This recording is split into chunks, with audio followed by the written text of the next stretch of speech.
Uno de los fundamentos del mundo de los videojuegos es el copieteo y el plagio. Claro que eso no es algo exclusivo del mundo de los videojuegos. En el mundo real existe una pequeña cantidad de inspiración y una gran cantidad de gente que intenta imitar algo inspirado. Un gran ejemplo de esto son los grandes hitos de la historia de los videojuegos. ¿Os acordáis cuando empezaron a aparecer móviles que podían jugar a videojuegos? ¿Qué juegos se podían descargar? Pues copias de Tetris, copias de Puzzle Bobble, los grandes juegos. Tal vez el nombre original del juego se nos olvide, pero estos juegos siempre serán recordados, aunque sea a partir de sus copias. Claro que esto no es nada nuevo. El fenómeno del plagio y la copia ha estado unido al mundo de los videojuegos desde sus orígenes. El primer juego que hizo Atari fue Pong, en 1972, y aunque no fue el primer juego de la historia, sí que fue el primer juego con éxito comercial de la historia.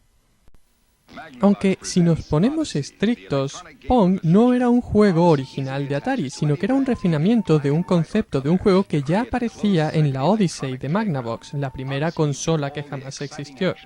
Y, de hecho, Magnavox denunció a Atari por plagiarle el juego. Pero afortunadamente ambas compañías llegaron a un acuerdo, lo cual permitió a Atari seguir distribuyendo Pong y, de hecho, desarrollar otros juegos que eran variantes de Pong, como por ejemplo Pong Doubles, Rebound y, por supuesto, el más famoso de todos, Breakout, otro de esos juegos legendarios. El caso es que, al hacer esto, Atari abrió la puerta para un nuevo mercado. El mercado de las consolas de Pong, consolas que servían solo para jugar a Pong. Y lo curioso del caso es que esto fue un gran problema para las compañías grandes como Atari, porque estas pequeñas consolas sobresaturaron el mercado y causaron la crisis de los videojuegos de 1977, no confundir con la de 1983. Esta crisis llegaría a su fin de la mano de Taito, una compañía japonesa que lanzó el juego Space Invaders en 1978. El éxito de este juego en Japón es legendario. Se dice que cuando salió al mercado Space Invaders causó una escasez de monedas de 100 yens, porque todos los niños gastaban las monedas de 100 yens en los arcades. Este juego hizo que las compañías japonesas empezasen a interesarse en hacer videojuegos, e hizo que las compañías americanas empezasen a interesarse en importar juegos de otros países que no fueran América. Una de las compañías japonesas que decidió seguir el ejemplo de Taito fue Namco, que empezó a lanzar juegos a partir de 1978 con Gi-Bi como su primer juego. No puede decirse que Gi-Bi fuera un juego muy innovador, de hecho era prácticamente igual que Breakout. Aún así, este juego obtuvo una secuela, Bomb-B, que a simple vista parece incluso menos interesante. Pero el campo en el que Bomb-B es un avance con respecto a Gi-Bi no es en el juego en sí, sino en los gráficos. Veréis, los arcades como Gi-Bi o Space Invaders en realidad no tienen color, ellos solo proyectan en blanco y negro. El color se consigue cuando, por encima de estos gráficos en blanco y negro, se pone unos filtros que dan color al juego.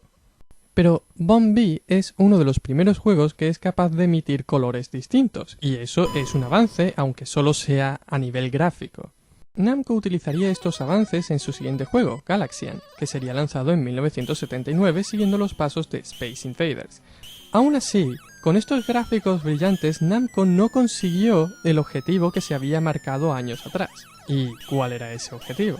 Es que Namco había hecho un descubrimiento. Esta es la escena que se encontraba durante el reinado de Space Invaders en los arcades, tanto niños como mayores independientemente de su edad gastando sus monedas de 100 yens en la máquina. Pero faltaba algo. ¿Dónde están las mujeres? La idea de una nave espacial disparando contra alienígenas que invadían la Tierra resultaba atractiva universalmente para todos los hombres, pero por alguna razón no llamaba la atención a las niñas. Es por eso que, a principios de 1979, Namco le encargó a Toru Iwatani, el desarrollador de Gi-Bi, que hiciera un juego que fuera tan atractivo para mujeres como para hombres. Entonces Toru Iwatani se dijo, veamos, a las mujeres no les gusta matar alienígenas. ¿Qué es lo que les gustará a las mujeres? ¡Ah, claro! ¡Comer! Claro, a las mujeres les gustan los postres y las cafeterías y las heladerías y las tiendas de pasteles y la hora del té. Sí, claro, a las mujeres les encanta comer. Para que conste, más tarde Iwatani desarrolló otro juego para que fuera atractivo para las mujeres que se llamaría Level Ravel y en él incluyó otras cosas que él creía que le gustaban a las mujeres, cosas como flores, arcoíris, joyas y, por supuesto,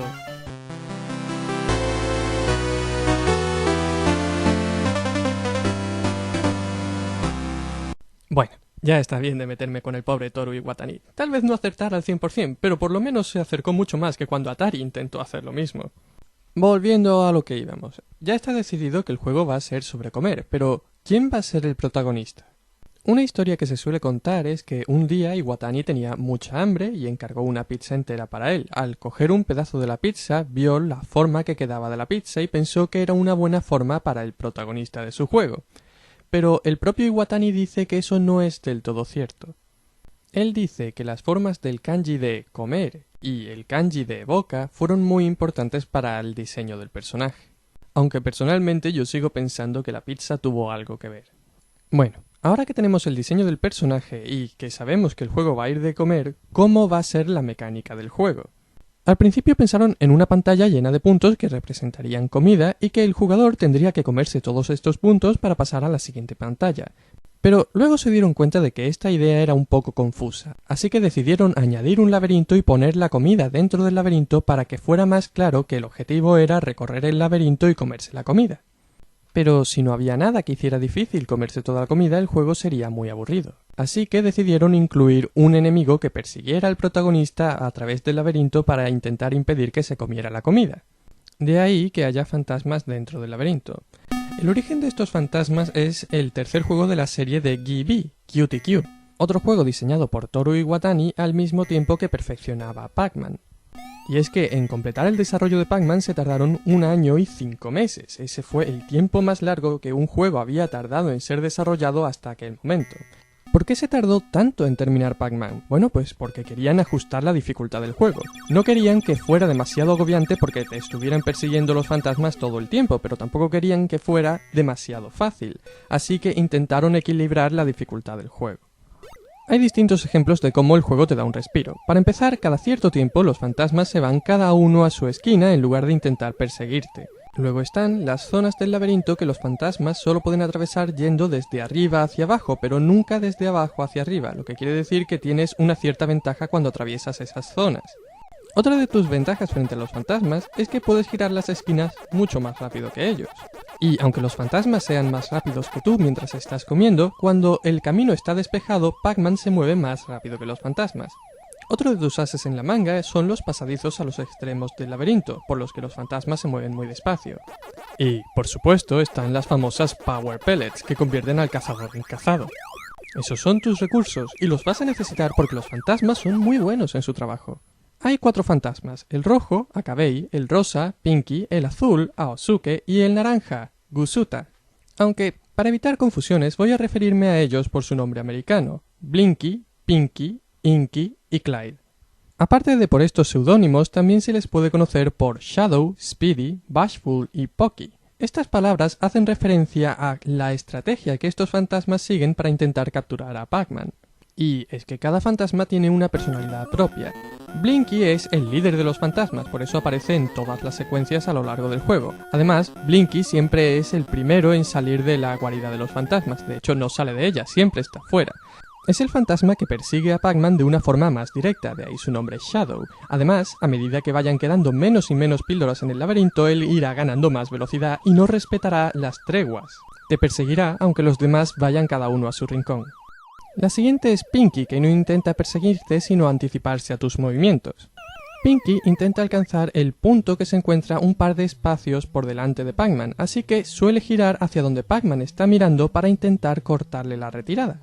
Por eso muchas veces te verás acorralado entre Pinky y Blinky. Los otros fantasmas son un poco más difíciles de predecir. Inky es un fantasma bastante indeciso, aunque en general intenta perseguirte igual que Blinky, sobre todo cuando Blinky está cerca para darle ánimo, a veces cambia repentinamente de opinión y se desvía sin motivo aparente. En cuanto a Clyde, bueno, él va a su rollo. Los demás fantasmas más o menos intentan acorralarte o perseguirte o lo que sea. Clyde parece solo interesado en mantenerse a una cierta distancia de Pac-Man. La verdad es que hay quien dice que Clyde es un poco tonto. Y precisamente ese es su punto fuerte. Como es tan torpe, dejas de prestarle atención, y cuando se encuentra cerca de ti te pilla siempre por sorpresa. Y la verdad, hay que admitirlo, la idea de que se le dé una personalidad distinta a cada uno de los enemigos de un juego en 1980 es innovadora. Creo que este es uno de los primeros juegos en los que se puede hablar de personajes y no simplemente obstáculos o dianas o lo que sea. El caso es que Pac-Man fue todo un éxito en Japón como Namco había deseado, incluso las niñas jugaban a este juego. Así que, naturalmente, el siguiente paso sería llevar este juego a Estados Unidos. De eso se encargaría una compañía llamada Midway. Como cabía esperar, Pac-Man fue todo un éxito en América, y Midway no podía esperar para lanzar una secuela de Pac-Man. Pero Namco todavía tardaría en desarrollar un nuevo juego, y la fiebre de Pac-Man no duraría para siempre, así que Midway quería lanzar una secuela ya, por su cuenta. A todo esto, había por allí en América una compañía llamada General Computer Corporation, que se dedicaba a coger juegos, modificarlos haciendo hacks, mejorarlos así de cierta manera y lanzarlos por su cuenta. Por ejemplo, ya habían hecho una mejora del juego de Atari Missile Command. Claro que cuando Atari se dio cuenta de lo que habían hecho, se les echó encima. En el caso que nos ocupa, General Computer Corporation hizo un hack de Pac-Man llamado Crazy Otto. Este juego era básicamente igual que Pac-Man, salvo porque en lugar de explorar siempre el mismo laberinto, había 4 laberintos que íbamos explorando de uno en uno. Aparte, las frutas que eran el bonus no se quedaba siempre fija en el centro de la pantalla, sino que se iba moviendo. Así que en cierto sentido era un juego más divertido que Pac-Man. Pero como GCC no quería tener más problemas, en lugar de publicar el juego por su cuenta, le presentó la idea a Midway. Al ver el juego, Midway se dio cuenta de que tenía mucho potencial como secuela de Pac-Man, así que modificaron a los personajes. En lugar de utilizar a Otto como el protagonista, utilizaron a su novia, Anna, como protagonista. Y ese es el origen del primer protagonista femenino de la historia de los videojuegos, Mrs. Pac-Man. Midway hizo todo esto por su cuenta, sin el conocimiento ni el consentimiento de Namco, por supuesto. Y la jugada les salió bastante bien porque Mrs. Pac-Man fue todo un éxito. No queda mucho que decir sobre este juego salvo que introduce un nuevo personaje, Sue, que sustituye a Clyde como el fantasma naranja, con la misma personalidad básicamente. Bueno, eso y que Midway perdió todo reparo en hacer lo que le diera la gana con Pac-Man. Así que como al final de Crazy Otto apareció un bebé, Midway hizo una mesa de pinball que era la boda de Mrs. y Mr. Pac-Man y un híbrido entre un arcade y una mesa de pinball llamado Baby Pac-Man. A todo esto y debido a la popularidad de Pac-Man, en 1982 Hanna-Barbera decide hacer la que sería la primera serie de dibujos animados basada en un videojuego.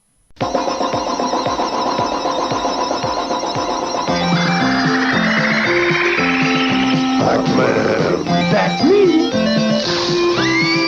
Pac-Man. Oh! I must have those power pellets! Go find me the power pellet bonus!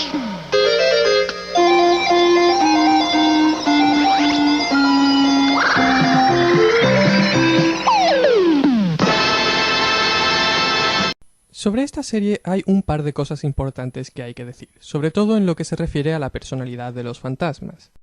De izquierda a derecha, tal y como aparecen en esta serie, los fantasmas son Clyde, Pinky, Inky, Blinky y Sue. Lo curioso de esta serie es que la personalidad que le dan a los fantasmas está bien, salvo porque han confundido a qué fantasma corresponde cada personalidad. Por ejemplo, ahora Clyde es el líder y Sue es la segunda al mando. Esto es extraño porque Clyde y Sue eran los personajes más tontos en los juegos. Aquí, además, Clyde tiene la personalidad que correspondería a Blinky, es decir, que se enfada fácilmente. Por su parte, Blinky, el fantasma rojo, ahora es representado como un fantasma que se asusta fácilmente, una personalidad que encajaría mucho mejor en Inky, el fantasma azul. Por otro lado, Inky, el fantasma azul, ahora es representado como si fuera un estúpido, cosa que encajaría mucho mejor en Clyde. Y para terminar tenemos a Pinky, que le ponen la voz más grave de todas y lo ponen como tipo duro. Cosa rara, porque Pinky en los juegos es una chica. Claro que en lo que se refiere al género de Pinky hay muchas dudas. Yo digo que es una chica porque en el flyer del siguiente juego oficial de Namco aparece con máscara de ojos, así que ¿es una chica? Este juego, por cierto, es la primera secuela oficial de Pac-Man, Super Pac-Man, lanzado en 1982. A diferencia de Mrs. Pac-Man, este juego se distancia mucho del original. De entrada se han quitado todos los puntitos pequeños y se han sustituido por comida de verdad. Aparte, se utiliza el Pac-Man gigante que aparecía en las secuencias del Pac-Man original y también se utilizan para algo lógico las llaves que aparecían en los últimos niveles de Pac-Man. Pero sobre si estos cambios hacen que este juego sea mejor o peor que el Pac-Man original quedan a decisión de cada uno. De todas formas, el caso es que el Pac-Man original era muy bueno. La siguiente secuela de Pac-Man sería Pac-and-Pal, que llegaría en 1983 de mano de Namco. Este juego sigue en la misma línea que Super Pac-Man, con un estilo muy distinto del Pac-Man original. La principal diferencia es Mil, un nuevo personaje que es un fantasma que intenta llevarse los objetos que Pac-Man quiere comerse a la guarida de los fantasmas. Este es el que podríamos llamar el personaje Pal, es decir, compañero de Pac-Man. La verdad es que no sé por qué escogieron la palabra compañero para describir a Mil. Realmente no es que Mil esté ayudando a Pac-Man, más bien está intentando llevarse los bonus de Pac-Man, sigue siendo un fantasma después de todo. Pero por lo menos no le hace daño cuando lo toca. Otra diferencia es que ni siquiera aparecen las Power Pellets y Pac-Man no se come a los fantasmas. En lugar de eso aparecen objetos de otros juegos de Namco que le dan a Pac-Man las habilidades de ese juego. Midway lanzó este juego en América como Pac-Man y Chomp Chomp, cambiando a Mil por Chomp Chomp, el perro de Pac-Man en la serie de dibujos animados. Esto es un poco extraño porque no hay ningún motivo para que Chomp Chomp lleve los objetos que Pac-Man está intentando comerse a la guarida de los fantasmas. De todas formas, me parece bien que intenten vincular los juegos con la serie animada, así le dan más consistencia a la franquicia. Un ejemplo de esto, pero en sentido contrario, sería cómo en la segunda temporada de la serie empezaron a incluir personajes que estaban basados en los otros juegos que habían aparecido en la serie, como por ejemplo Super Pac, que está inspirado en Super Pac-Man, y Pac Jr., que es el sobrino de Pac-Man y está inspirado en un juego del que todavía no hemos hablado.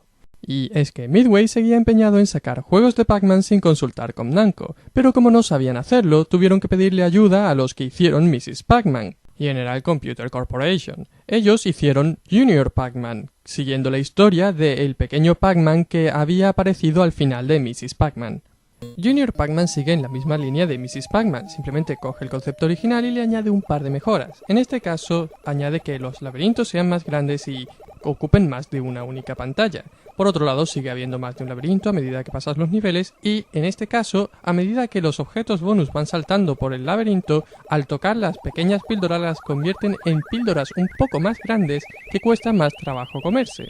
Pero más importante que las pequeñas mejoras de este juego fueron las consecuencias de este juego. General Computer Corporation intentó demandar a Midway porque creía que los derechos de la familia Pac-Man eran suyos, ya que ellos se habían inventado a Mrs. Pac-Man y a Pac-Man Jr. Como comprenderéis, esto a Namco no le hizo ninguna gracia. Por si eso no fuera suficiente, también en 1983, Midway lanzó Professor Pac-Man, otro juego que hizo sin permiso de Namco. Sobre este juego existe otro rumor. Se dice que alguien le presentó a Midway la idea de Professor Pac-Man, un juego en el que el jugador tuviera que responder a ciertas preguntas para que el juego fuera educativo. Midway rechazó la idea, pero más tarde las personas que habían sugerido a Midway este juego vieron que Midway había presentado en una feria un juego llamado Professor Pac-Man. Claro que el juego que se presentaba en esta feria no era tal y como se lo habían presentado a Midway, sino que era simplemente que aparecieran una serie de preguntas y que los jugadores tuvieran que escoger la respuesta correcta entre 3 opciones antes de que se acabara el tiempo. El caso es que Professor Pac-Man fue un desastre, y Namco decidió que ya había tenido bastante. Primero le compró a Midway los derechos de los personajes de toda la familia de Pac-Man, Mrs. Pac-Man y Pac-Man Jr. e incluso los derechos de Professor Pac-Man. Y luego le pidió como último trabajo a Midway, antes de terminar las relaciones con esta compañía, que reconvirtiera las máquinas que tenían Professor Pac-Man a máquinas para el siguiente juego de Pac-Man. Este juego, que sería el último juego de Pac-Man localizado por Midway, fue Pac-Land, lanzado en 1984. En muchos sentidos este juego es una adaptación de la serie de Pac-Man de dibujos animados a un videojuego. Por ejemplo, se utiliza la música de esta serie como la música de fondo en este juego, y el aspecto de los fantasmas, su expresión facial y su personalidad es la misma que se ve en la serie de dibujos animados. Hablando de los fantasmas, Sue recibe una función especial distinta de la del resto de los fantasmas. Los otros fantasmas se intentan interponer en el camino de Pac-Man, pero Sue persigue a Pac-Man a lo largo de todo el nivel, actuando como una especie de límite de tiempo. El dibujo de Pac-Man y su familia en la versión japonesa se parece al diseño original de Pac-Man, mientras que en la versión americana su aspecto es el mismo que en la serie. Este juego tiene muy pocos elementos en común con los otros juegos de Pac-Man. Bueno, es cierto, de vez en cuando aparece un laberinto y llaves que abren puertas, como en los últimos juegos que hemos visto que había lanzado Namco, pero por lo general es un juego de plataformas. Y en este sentido hay que decir que es un juego de plataformas de los primeros que existió. Apareció en 1984, un año antes de que apareciera Super Mario, el que normalmente es citado como el primer juego de plataformas. Cabría preguntarse por qué Super Mario es recordado incluso hoy en día, mientras que Pac-Land, un juego que se anticipó a Mario, cayó en el olvido. Puede que algún día hable más en profundidad de este juego, pero de momento basta con decir que los controles de Super Mario son mucho mejores que los controles de Pac-Land. En Pac-Land hay un botón para andar hacia la izquierda, un botón para andar hacia la derecha y un botón para saltar. Para correr tienes que pulsar 2 veces seguidas el botón para moverte en la dirección en la que quieras correr y luego mantener pulsado. La verdad es que no son unos controles tan raros. Hay muchos juegos que usan unos controles parecidos, pero creo que en general la gente está más acostumbrada a los controles de Mario. En fin, después de estos experimentos, Namco se dio cuenta de que a lo que a la gente de verdad le gustaba de Pac-Man era el juego original, y por eso lanzó un juego parecido al original, Pac-Mania, en 1987. La principal novedad de este juego es que pretendía estar en 3 dimensiones, de manera que Pac-Man no estuviese limitado a moverse en un laberinto plano, sino que también pudiera saltar por encima de sus enemigos. Para contrarrestar esta nueva ventaja de Pac-Man, se añadieron más fantasmas dentro de los laberintos para que saltar fuese prácticamente una necesidad. Y, además, decidieron llamar a estos fantasmas por su nombre americano, y aquí es cuando ya se hicieron un lío. Empezaron a llamar al fantasma rojo, que hasta ahora había sido Blinky, Clyde, porque Clyde era en la serie animada el líder de los fantasmas, y el fantasma rojo dentro de los juegos era el líder de los fantasmas, así que el fantasma rojo sigue siendo el líder y se llama Clyde. Blinky pasa a ser el fantasma naranja, pero mantiene la personalidad de Blinky en la serie animada, es decir, el fantasma rojo asustadizo, así que ahora va hacia la esquina inferior derecha, que es la que hasta ahora había sido de Inky, el fantasma azul que era el asustadizo, que igual que la serie animada sigue siendo el fantasma estúpido y por lo tanto le corresponde la esquina inferior izquierda. A partir del segundo nivel empieza a aparecer Sue. La personalidad de Sue en este juego está inspirada en la función de Sue en Pac-Land, es decir, Sue siempre te está persiguiendo, siempre sabe dónde estás y siempre sabe cómo encontrarte. El siguiente nivel está inspirado en el laberinto del Pac-Man original, y es el primer nivel en el que aparece el fantasma verde, Common, que se llama Common porque puede haber más de uno en el mismo nivel. Aunque en la versión americana del juego le cambian el nombre por Funky. En este nivel puedes saltar por encima de Funky como si fuera cualquier otro fantasma. Pero a partir del siguiente nivel, todos los fantasmas común empiezan a saltar cuando Pac-Man salta. Aún así, con un salto bien calculado, Pac-Man todavía es capaz de saltar por encima de Funky, pero la mayor parte de las veces que intentes hacer esto acabarás perdiendo. Y por si eso fuera poco, todavía hay un fantasma más que añadir. Spunky, el fantasma gris, que no hay manera de saltarse. En fin, Pac-Mania fue el final de una era. Pac-Man no volvería a los arcades hasta casi una década más tarde, y los juegos que sacó para las consolas... olvídalo.